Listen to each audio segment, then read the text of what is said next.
Well, Hey, Kerry good Lee. afternoon, Raymond. Hey, Kerry Lee. Hello, Nicholas. Hey, Yes. Nicholas. So thanks very much. It's good to team up with my good friend and fellow legal passionate person, Raymond Meneses.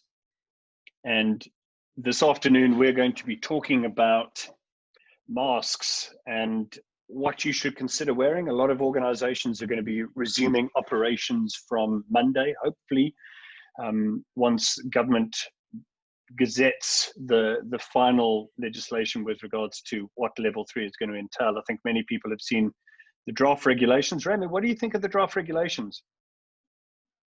I think that they make sense. I think it's a difficult balance to achieve, to get the economy kick-started again and to safeguard people's safety and integrity. So I think that the state's been grappling with that fairly effectively. And if everybody plays ball, I think they're going to be effective. I think it's going to work. 100%. And I think that in general is what society has been crying out for kind of from the beginning, is that they would be treated like adults. And I echo the sentiments of the state president on Sunday, where he said, it's now in your hands, South Africa. The outcome of how this pandemic escalates as such is now in your hands. So we have to respond appropriately. And I think it might be an interesting digress at the end of this to engage. And I've had many conversations on this during the course of the day, of discussing how religious organizations now escalate or put specific controls in place to be able to meet again. And whether we go into that topic of conversation or not, we'll decide at the end. But today we want to talk about masks. So Raymond, what masks have you been wearing? I've been wearing mostly the homemade variety 3-layer cloth mask. 3-layer cloth mask. How do you find it? Very uncomfortable if it doesn't fit, if it's not made to measure. I have two that are comfortable. One that my wife made that's absolutely superb. It really fits me well. But that doesn't help if you go out to the shops. It's going to be washed. I can wear it again, so I can hardly use it 10 minutes later. Sorry, carry on. Yeah, continue. No, I got a very comfortable one from Ian Wilson from Single Track Minded. Oh, excellent. Gave me a nice branded one. It was actually really cool. Yeah. Very, very nice. I received an SMS yesterday from somebody asking me if I had a particular mask type, and then proceeded to send me a picture of what they were looking for. And it basically looked like a pair of black underpants with a valve stuck onto it. And I could see you in that. I fear that some people may have been taking. Anyway, maybe we'll just leave that there. But let's talk cloth masks to begin with. Let's talk it, in my mind, at the bottom end of the cycle. If I understand government's motivation behind suggesting cloth masks to the general member of the public, it's just that. In my mind, it is designed for the general member of the public who doesn't have either funding or access to specialized equipment or PPE, etc. So it's something that's affordable. It's something that somebody could make at home. It is better than having nothing without any need for kind of further discussion. It is definitely better than having nothing. However, if I understand government's motivation behind suggesting cloth masks as well, general member of the public, it's better than nothing. It is primarily to prevent the transfer of saliva or droplets that people could exhale while they're talking or sneezing. It's to prevent those type of droplets from traveling too far. It's to prevent the spread. That said, my concern with cloth masks would be the following, is that they, in my mind, are not designed for any form of filtration capability. So they are there primarily to prevent droplets from spreading, and then obviously the filtration capability is then called into question. I mean, I have a a cloth mask here. I was actually holding it up earlier. I think unfortunately the camera is not going to do it justice, but if I hold it up, maybe you can actually see elements of me through here. This is a 3-ply mask that has been designed by a home environment person who's manufacturing masks. And basically, if I hold it up to the light, I can see Raymond quite clearly through it because it is relatively porous. I understand perfectly that as I exhale, it would capture saliva droplets, etc., and prevent them from spreading, and prevent other people from inhaling them or from it landing in their eyes. I get the point. So I'm quite happy that the average man in the street utilize a cloth mask.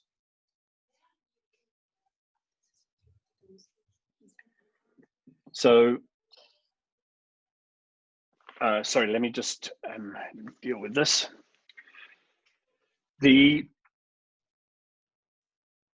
What's your idea? I mean, Ray, what do you think of cloth masks?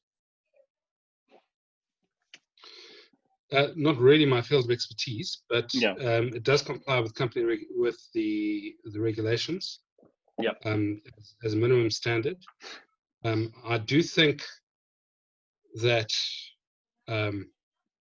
it's probably a practical solution in some respects because the employer can provide maybe 2 cloth masks per employee at a minimum.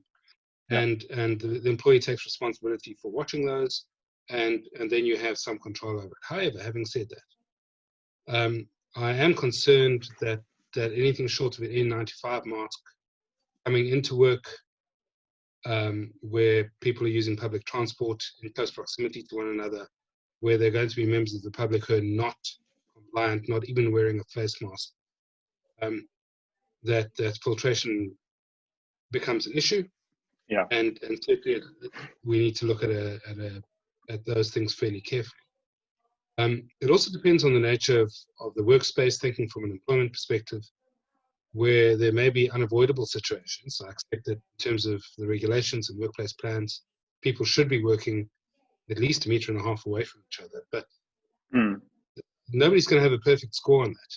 No, not at all. And it's simply impossible. So I am concerned that there's still possibility of transfer, and the cloth masks are really, as I understand it, most effective in preventing someone who is sick from transferring it to someone 100%. else, rather than preventing the transmission from someone sick to you. Yeah, 100%. So it's more thinking about the other person than yourself, if you will. Yeah. So these are the things that I have observed when it comes to cloth masks. Is I've seen ones that are probably designed for very small people that are being worn by big people, and it basically just covers the mouth area.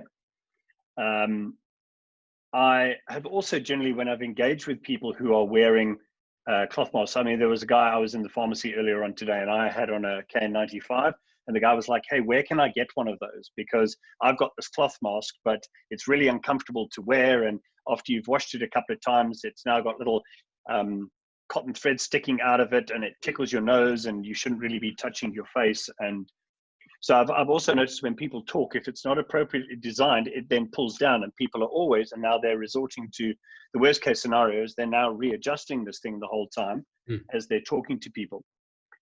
The next thing that I would add in with regards to my concern around cloth masks. So a lot of people are trying to substantiate cloth masks for a work environment by saying, hey, look, we've made a hole in the cloth mask where you can now insert some form of filtration device. You know, I question the concept around this is that, you know, once you paid for a cloth mask, guys are paying what, 20, 30 Rand for a cloth mask. And the reason why that seems economical to a lot of organizations is you can now wash the cloth mask and reuse it. Whereas a lot of single-use PPE then loses its economical kind of benefit when it comes to that. But I mean, if you've got a cloth mask and you're then having to buy filtration pads that you're now sticking into it, you're back where you started with what should be single-use PPE, because you're going to have to pay for those filters. It's probably going to be more economical to have a box of 3-ply surgical than doing all of those kind of things on a daily basis. Yes. So that's kind of really my discourse around the cloth mask. It fits on the person's face. It is, this one in case is okay to use.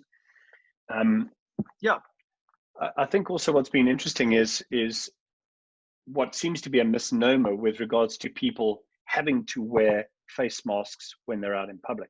And that seems to be something that is not clear to members of the public. Certain shops may not allow people in if they're not wearing a face mask, and obviously that is their right. And then obviously some enforcement agencies were then stopping people and fining them if they were in the car alone and not wearing a mask, which seems to be it's raised a lot of ire with people, let's put it that way. It's also not correct. My understanding of the regulations is that you can't be fined for not wearing a mask. Yeah, 100%. So if we move on to the next one, which is the 3-ply surgical mask, these things have been bought in bulk and they're in the country in their thousands. This for me is something, it's melt-blown material. It is not totally dissimilar from the N95s and K95s in structure. However, it doesn't have the same capability. But in terms of utilizing this, there's a metal band, which is then malleable up in the top, which is then bent around the bridge of your nose. You can then pop it on and then pull it down over your nose and mouth. So this for me was a firm favorite, particularly when the traffic police, etc., were pulling people over for not wearing masks. This is, out of all of them, probably the most comfortable. So if I was going to if I had to wear something in public, or if I had to wear something in an office environment where it was low risk, this would be my go-to. The only negative that I can say around the 3-ply surgical is that it is designed to prevent transfer. It does have some filtration capability, with it being that melt-blown filtered material.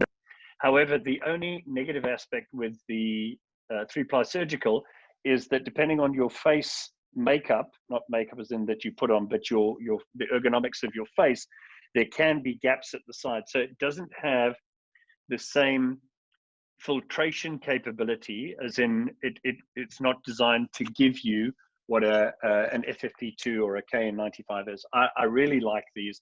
I think they're comfortable. They are disposable. Now, what I'd like to do is, while I get onto a discussion with regards to the KN95s and the 3-ply, something that we've looked at doing is that with any of these masks, first of all, they are primarily single use, which is fair enough. However, single use, as I've said before in a couple of the webinars, is a luxury that we really don't have at the moment. So one of the options is that you can't clean these things with chemicals. The only two approaches that we've looked at that are suitable for cleaning masks so that you can reuse them is either to pop them in the oven with the oven on at 70 degrees for 10 to 15 minutes. Now, we all know that the virus can't stand for higher than 55 degrees for longer than 5 minutes. So we're building some layers of security, and Raymond just smiling. Why would that be? I'm just considering the thought of putting a mask in an oven at 180. No, at 70. Yeah. At 70, yeah. I had visions. I also had visions of mask-flavored roast beef that night. Yes, we've experienced that. Taryn put her KN95 in. We'd obviously cooked supper. The oven was a lot hotter than what it should be, and she popped it in on the baking tray, and it disintegrated within seconds. So they don't hold up to adverse heat. That said, the best thing that we've found to be able to sanitize these masks suitably is to apply UVC lighting. So what I did this morning is, there is an organization in Durban North that sells UVC lights for the sanitation of water. So UVC has been used in purifying water and killing germs for many, many years. And even if you have a look at an autoclave within a hospital, they apply UVC light, heat, and pressure to be able to kill bacteria, viruses, etc., that could be on medical instruments. So That's if you're going to be. So what I've done is I've designed a box with two 25-watt UVC lights at the bottom, two 25-watt UVC lights at the top. You can then open the box, you stick your masks on a grid, you close it, you turn the light on and leave it in there for 60 seconds. And that will nuke anything that could be on these particular masks. So that seems to be a suitable means of sanitizing. I've done the research. There is numerous articles out of reputable universities in America that speak about the strength of the UVC light and the duration that is required to kill the virus by virtue of it destroying the DNA of the virus, so the strength of the ultraviolet radiation. If I can just ask a question there. Go for it. I assume, contrary to at least one leader's suggestion, that can't be applied internally, but I have read that UVC light can be quite harmful to the eyes. What would you say about people staring into the thing while it's sterilizing the masks? It shouldn't be done. So what we've done is we've designed an enclosed box with the lights in, with the lid that opens up. So the guys would open up the lid, they would pop the masks into the box, they would close the lid, and they would then turn the UV lights on. So we're going to be supplying the box with an SOP and a risk assessment, because UVC light, you shouldn't, it's the same as ultraviolet radiation, the intensity of ultraviolet radiation that is emitted when people are welding. So one of the things that we know within the health and safety field very well is the potential for arc eyes, which is a very unpleasant experience. It feels as though somebody has poured a bucket of sand into your eyes, and it feels excruciatingly painful. It can result in cataracts in the eyes for prolonged exposure, and also it's the worst form of sunburn that you're going to get. So the device will only be turned on. It's in an enclosed device that people will be using. So definitely, Raymond, it's not something that the general member of the public should be taking out a UVC light and just wafting it over. It needs to be done in a controlled environment. However, what it does do now, the reason that we've opted for that form of control, I've spoken to many of my construction clients, and one of the concerns that they have is, so under the government guideline, the employer's got to issue 2 masks to the employee. They're then responsible for washing it and laundering it. So how do you know that Joe, who handed in their mask and it got laundered in the morning, goes back to Joe in the afternoon? I don't know if you're comfortable, but I don't know how comfortable I am walking around with Joe's mask on, even after it has been laundered. So one of the benefits of the UV sterilization is 10 guys can literally pop up. You pop their masks into the UV sterilization, 60 seconds within there, it has killed any virus that it's exposed to. We've actually gone overboard in terms of the time and exposure and strength of the UVC lights. It should only be for 30 seconds, but just to dissuade any potential naysayers, we've gone overboard in terms of the exposure, and then it can be handed back to the person. So you don't have the issue of each construction site having to have a washing machine and a line and some way that you can get Joe Smith's mask back to Joe Smith at the end of the day. So it's a very, in my mind, a quick and efficient way. Nick, where can we get that? I'm going to have clients who are going to be interested in that. How can I get hold of it? So I'm busy putting the first box together. I'll take some photographs and I will post it on Facebook. The first one should be available tomorrow. So it's a box that I've constructed with 4 UVC lights in. I've taken roof insulation and placed it on the inside of the box. So it is silver on the inside so that the UV light is then reflected all over the box. I've engaged with numerous industry specialists with regards to UVC sanitization over the past week. And it's interesting that UVC light, when it comes down to water, is very effective at killing viruses and bacteria in the water at intense water volumes moving past the light. However, UVC light in air really has about 15 centimeters worth of effective range. So that's why we've put 2 lights at the bottom, 2 lights at the top, and then the masks are going to be sitting in between them with the reflective environment to be able to penetrate into the depths of, ultimately these masks are filtering devices. So you want to be able to really get down into all the fibers and nitty-gritty places. If I had to say this, I'm advocating that for a standard work environment. I don't necessarily think that I would advocate that type of control for a doctor that is working with COVID-19 infected patients. Doctors should be provided with one of these at the beginning of each surgical intervention and then is disposed of. So we're talking around moderate risk environments where there is a moderate opportunity for COVID to be relevant within that work environment. So for the cleaning and sanitizing of these masks, you can't clean them and sanitize them with chemicals. Heat is good, but if you don't get the heat right, they disintegrate quite quickly. So UVC is my suggested mechanism. What about people who are going to say, well, can't I get my employees to sanitize their hands that way by sticking their hands in there? What do you respond to that? If they're looking for an immediate sunburn, yeah, so we're going to write quite a big operating procedure for how these machines are utilized. One of the things that we're looking at importing from China at the moment is a portable wand which has got LED UVC lights on.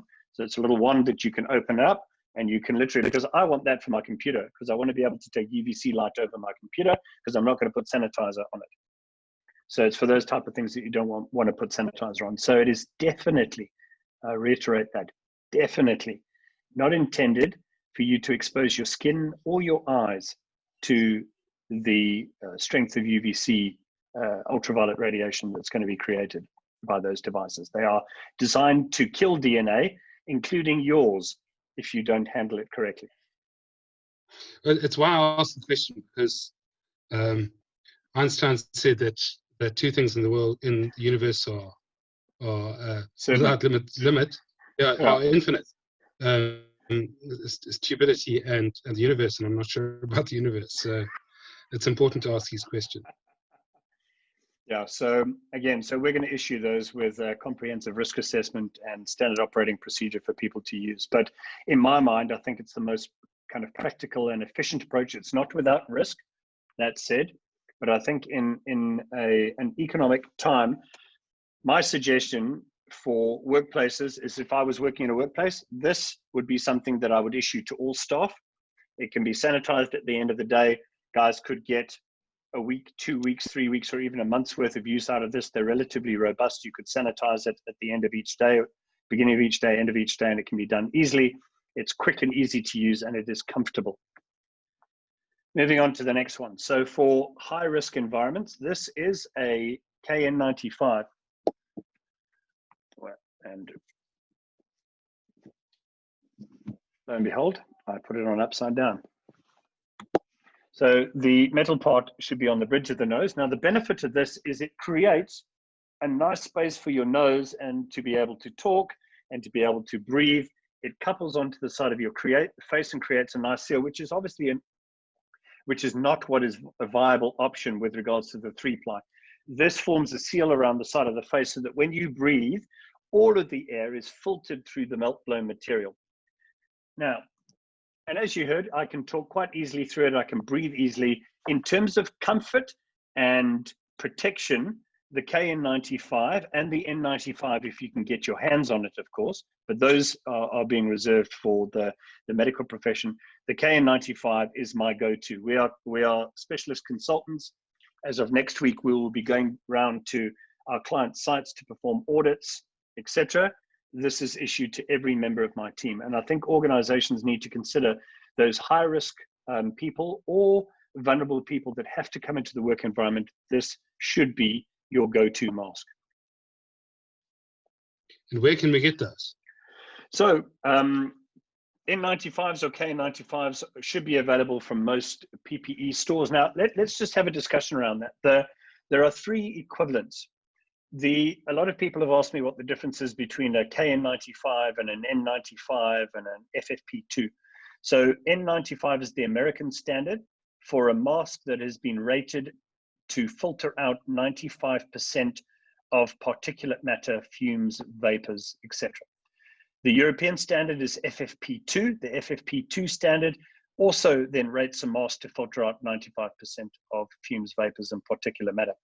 The Chinese standard is the KN95. It's all exactly the same thing. Any mask rated N95, FFP2, or KN95 has been tested and proven to filter out 95% of all particulate matter.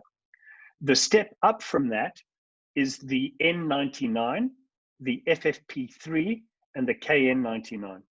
So all of those have been tested and proven to filter out 99% of all particulate matter, fumes, vapors, etc. So if you get hold of an N95, an FFP2, a KN95, that in my mind would be deemed to be the suitable level of protection. Fortunately, I wear glasses, so glasses and that for me are my go-to, because I want to be able to protect my eyes from any direct saliva that people may be ejecting from their body, and then obviously the KN95. I bring that back at the end of the day. I've got a sanitizing tunnel. So myself and my wife is in the medical field, medical profession. She uses a KN95. At the end of the day, we stick our masks under UVC light for 60 seconds and they're good to go the next day. So we could effectively use one of these masks for 2-3 weeks and still get a suitable level of protection from them.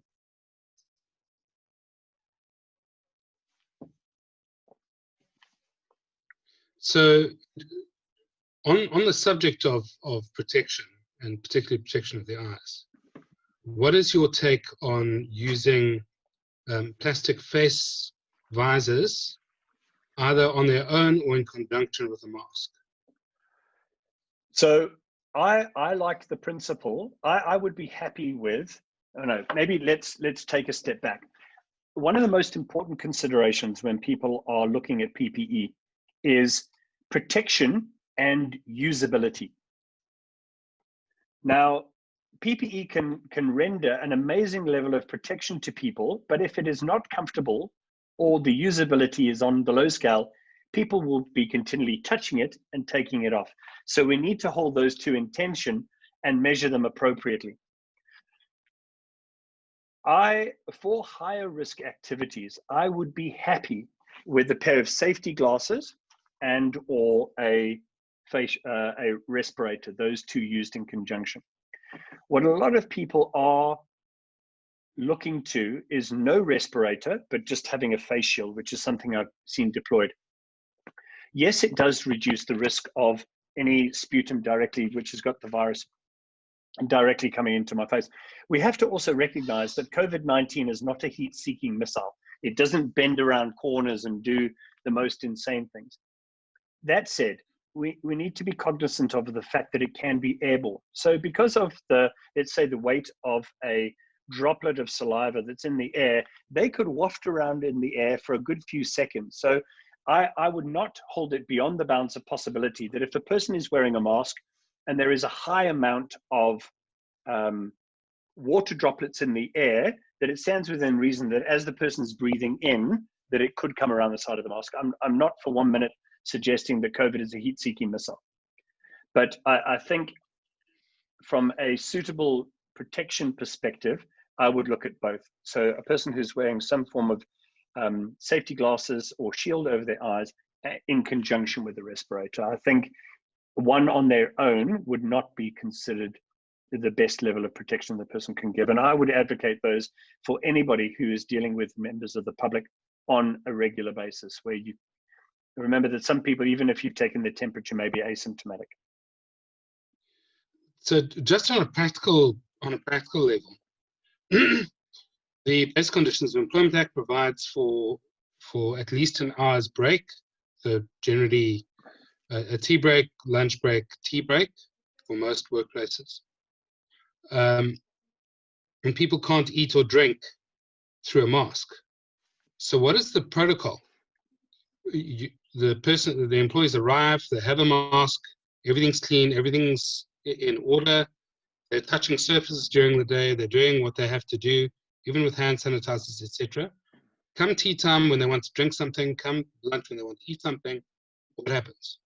Absolutely. So what you've identified there, Raymond, is probably one of the higher risk opportunities, whether it be in an industrial setting or on a construction site. So I'd take my lead from the medical professionals when it comes to the donning and removing of masks. So let's look at Joe, the construction worker on a construction site. He's got his lunchbox with him. if the person now, obviously there should be covered eating facilities provided for construction workers, but obviously the guys may have eaten in a container or in some shade cloth that's spread between containers. I don't think we can advocate that at the moment. So Joe then goes to have his lunch. Joe should have access to sanitizer. And the way that the medical professionals do it is they sanitize their hands. They then take the mask and they take it off. And then they would then sanitize their hands before they eat. Now, I would take the lesser of two evils of some form of contaminant from the sanitizer going in my food, rather than, remember that this has been, in some cases, some person's level of protection that could have water droplets, which are COVID-19 infected, on the front of the mask.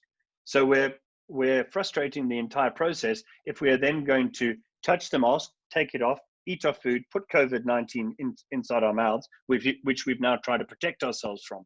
So we need to sanitize, take the mask off, sanitize again, eat our food, sanitize before I put the mask on, sanitize again. We need to get into the habit of, I would really like to see guys sanitizing, and or preferably, best case scenario would be washing their hands with soap and water before they consume food, because I have to be cognizant of one, COVID, and also the chemical contaminants that people are going to regularly be eating by virtue of the volume of sanitizer and ethanol or alcohol or whatever it may be that's on their hands. Then just some practical considerations that you would be advising employers as far as places for people to eat. I'm thinking not only in an industrial context or construction context, but also in the work in an office environment. If they're washing their hands and using sanitizer to take the mask off and then go and eat, and they have to sit at a socially distant place away from other colleagues, and I'm anticipating some challenges on that, especially because in many cultures, sharing of food is a norm. It's not unusual at all. So what are some of the thoughts or some of the considerations that employers should have in their minds when allocating places for their staff to eat and drink? Yeah. So my approach and advice to employers has been the following. My preference would be that employees make their own food at home. They bring it with them to work. They eat it utilizing their own utensils at their desk. I think people congregating, I'm not a fan of canteens where many people are coming into contact with multiple surfaces.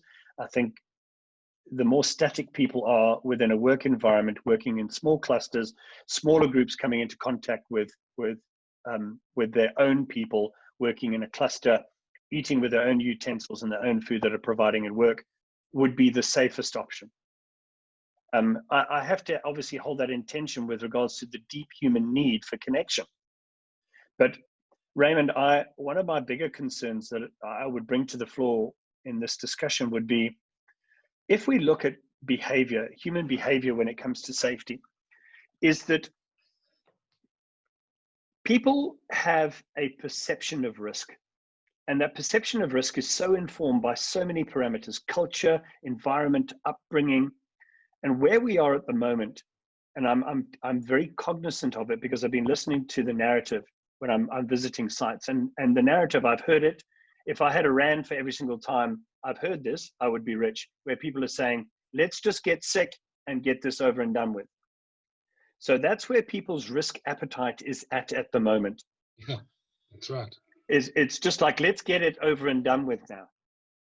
And that, from a risk and control perspective, is a significant level of concern for me, where people's perceptions are already at the line where they've evaluated in their own mind, this is not a significant risk for me, financially, ethically, or otherwise.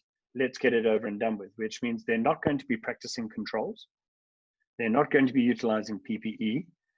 And we are now going into level 3, where the majority of the public is going to be moving around at greater levels. And people's risk appetite, they are saturated with COVID. They're saturated with the concept. They just want to get it over and done with. Yeah. So one of the conversations I'm having regularly is the idea that this isn't such a big deal. Okay, so lots of people are dying, but lots of people die from car accidents, this is an overreaction. And if you look at the statistics in South Africa, every 3 weeks, the death rate has doubled. Yeah. Every 3 weeks, that's a big number. It started small, but we're now at levels that are really significant. And the part of the challenge is the comorbidities. Is South Africa, and KZN in particular, has very high coincidence of TB and HIV, both of which are immunosuppressors. And there's a real risk, if there's a massive breakout, of significant death rates. Not only death rates, because that's terrible, but most people aren't going to die. But those who don't die, many are going to suffer significant symptoms, which are going to render them incapable of working for a significant period. Yeah. And obviously, as soon as they go home and they're sick,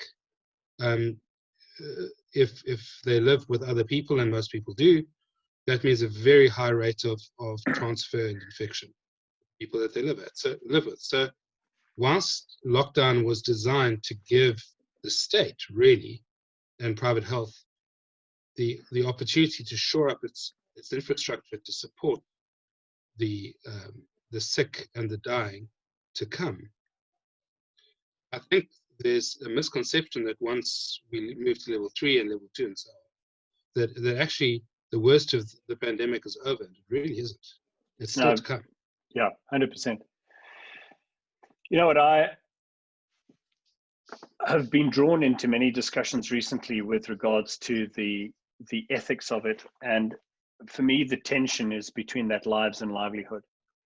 And the balance is now swinging in the other direction, is more towards livelihoods, because it's plain to see that our economy is bordering on collapse if we don't get back to work. Yeah, it is. I mean, but I really appreciate what President Ramaphosa said on Sunday, and I take it to heart, is it's now up to you, South Africa. And we need to echo those sentiments loudly as often as we can. And I'll give you an example from a discussion that I had today. Obviously, religious organizations are potentially around, it hasn't been gazetted yet, are potentially allowed to resume church. When asked for my opinion today, I said the following. I said, guys, I personally would not be in a rush to go back to church. And the reason for that, my particular lens, is the following. Both myself and my wife are self-employed. Kids should not be going to church because they can't practice the same discipline of social distancing that I can. So that would mean Absolutely one adult going to church, one of them staying at home with the kids. Now, because both my wife and I are self-employed, if I get COVID, there's a good chance that it will get into my house. There's a good chance that both myself and my wife could get infected. That would mean, it's like I don't have the benefit of a set salary at the end of the month if I'm not working. If I don't work, I don't get paid. And although we have savings, etc., we've built with wisdom, but it's not prudent for me to be able to do that. So I understand everybody's elation at the opportunity to go and worship together. And as I said to the guys this morning, it might be legal. It doesn't make it safe. In fact, this is when the infection rate is going to be escalating. And if you have a look at the factual evidence that's been given to us, the worst outbreaks have come from group gatherings, funerals, and church gatherings that were held prior to lockdown. Those have been the worst outbreaks that have occurred. So I re-echo those sentiments that South Africa is in our hands now to be able to make the best decisions that we can around the situations. And I'm not advocating the fact that we don't meet. Meeting is incredibly important. I think the way that people meet, there are so many variables that need to be considered, and I don't think it's clever that people meet for meeting's sake, because there is a significant risk that it proposes to people in their livelihoods. And I would be deeply concerned about many elderly people who want to now meet in religious organizations on a Sunday because they have been without contact for some time and they're just desperate for connection. But that has to be meted against. If you do that and you get sick, you are going to be placing a burden on a healthcare system that doesn't have the capability. There's so much careful thought process that needs to be done around this. Agreed. So that said, I'm actually meeting with a couple of organizations next week to help them write their protocols on how they would consider resuming meetings, and to be able to write a risk assessment and plan it as we've done for other businesses, from people entering the site and people parking to people entering the premises, and how they do it, and the level of ventilation within the area, and the fact that doors should be open, people shouldn't be handling stuff that everybody else is touching, like doorknobs, etc. What do we do around those common pieces of equipment, like sound equipment and cameras and stuff, or musical instruments and chairs that people are going to be touching? 100%. All of those kind of things that are part of the religious gathering liturgy can present in itself, can be harmful, and we need to be cognizant of those things. And what I've suggested to our organization is that we are going to develop a document, and obviously I have the benefit of being a specialist with this environment, and we're going to put together a risk assessment and a protocol, which we're happy to share with other churches at no charge, so that they can take the benefit of the access to specialized thinking, people who are experts in this area, as to what they should be considering as they resume meeting. So, and obviously that's going to apply across various faiths. You think of mosques and prayer times. Absolutely. Think of Hindu temples, which can be quite crowded. There are all kinds of considerations. We've got a question here from Kerry Lee van Heerden. She asks, for an office environment, is it fine if our staff wash their own masks at home? It's going to be a burning question, I imagine, for many offices next week. What do you say to that? So, good question. I think there is a reason that the DOEL, Department for Occupations and Employment, or what was previously the Department of Labor, so it's the Department of Employment and Labor, have said that the employer must wash the mask, must launder it. Now, in my mind, the rationale behind that is, I don't want people, and again, also the rationale for 2 masks, is I don't want people taking dirty, possibly COVID-infected stuff that they've had back into their home environment, where they can now potentially infect their home. So I'm not a naysayer on it. There is wisdom in why the government has suggested that they should be laundered by the organization, because I would hate, and there's a reason behind this. Let's take it from a hazardous chemical substance perspective. Let's say I'm working on a mine and I've got an overall, and my overall has now come into contact with chemicals and soot and dust, etc. If I had to now be responsible for taking that overall home and laundering it with my family's laundry, I think that would be seen as negligent on behalf of the company. And the reason being is that as a full-grown male, I have the ability to be able to process certain levels of chemicals in certain concentrations. My kids, on the other hand, don't share that same ability. They are smaller, they are possibly more vulnerable receptors. Let's say you've got kids at home. So my suggestion around that particular thing would be no. I would not suggest it. I believe, possibly from a liability perspective, that because the employer is not following the guideline or the directive from the DOEL, that they could potentially consider some form of liability there. And heaven forbid somebody should take something home to their family that they have gained exposure to in the work environment. So my long-winded explanation to that would be, I wouldn't suggest it. Okay, that's very helpful. Thank you. Cool. Ray, any more questions from your side? None from me. Oh, excellent. That's been very illuminating. Thank you. No, absolute pleasure. And again, it's always great spending time with you. And we'll come up with a topic for next week's discussion around compliance. Just one thing before we go. If you would please just post on social media, and I'll share it as well, the resources that you refer to get the masks, to get the PPE, to get the sanitizer, all of those things, so that we can start getting it out, because obviously shops open next week. Yeah. When I say so shops, all of these items, whether it be 3-ply surgical or KN95, infrared non-contact thermometers, we have them in stock. We do supply them, but I say that carefully, because I didn't want the conversation to be presumed that I have a particular lens and I'm trying to promote something. So people are more than welcome to buy it from whoever they want to. However, if you are looking, we've obviously sourced this.